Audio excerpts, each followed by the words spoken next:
தமிழகத்தில் கோடை வெயில் வாட்டி வரும் நிலையில் மழை வாழிடங்களான உதகையும் கொடைக்கானலும் சுற்றுலா பயணிகளுக்கு இதம் தந்து வருகின்றன. சூழலுக்கே வண்ணம் சேர்க்கும் வகையில் இங்கு களைகட்டும் மலர் கண்காட்சி பலரது கவனத்தையும் ஈர்த்துள்ளது. உதகைக்கு வரும் சுற்றுலா பயணிகளை மனம் குளிர வைக்கும் விதத்தில் 120வது மலர் கண்காட்சி இன்று தொடங்கியது. வேளாண்மைத்துறை அமைச்சர் துரைக்கண்ணு தொடங்கி வைத்த கண்காட்சியில் தோட்டக்கலைத்துறை அதிகாரிகள் உள்ளிட்டோர் பங்கேற்றனர்.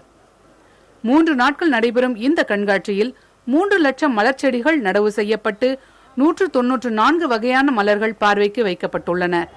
1,30,000 கார்னேஷன் மற்றும் ரோஜா மலர்களை கொண்டு உருவாக்கப்பட்டுள்ள சென்னை சென்ட்ரல் ரயில் நிலையத்தின் பிரம்மாண்ட மாதிரி வடிவம் இந்த மலர் கண்காட்சியில் பார்ப்பவர்களை பிரமிப்பில் ஆழ்த்துகிறது. இந்த ஃப்ளவர்ஸ் எல்லாம் பார்க்கவும் ரொம்ப அழகா இருக்குது. சென்ட்ரல் டெசன் மாதிரி செஞ்சிருக்காங்க, அதுவும் நல்லா இருக்குது. இந்த 2 சிட்டுக்குருவி பண்ணிருக்காங்க ரோஸ்ல, அதுவும் ரொம்ப நல்லா இருக்குது. பார்க்கிறதுக்கு நல்லா கூலிங்கா ரொம்ப நல்லா இருக்குது. இதே போல திண்டுக்கல் மாவட்டம் கொடைக்கானலில் தொடங்க உள்ள 55வது மலர் கண்காட்சிக்கான ஏற்பாடுகள் மும்முரமாக நடைபெற்று வருகின்றன.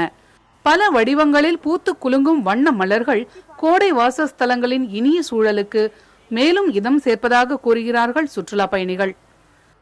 I like flowers very much, and here there were so many flowers, roses and different types of flowers in different colors.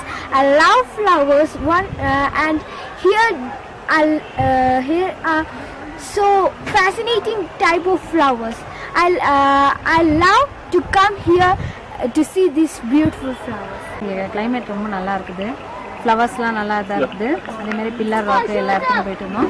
நல்லா கிளைமேட்டும் நல்லா இருக்கு.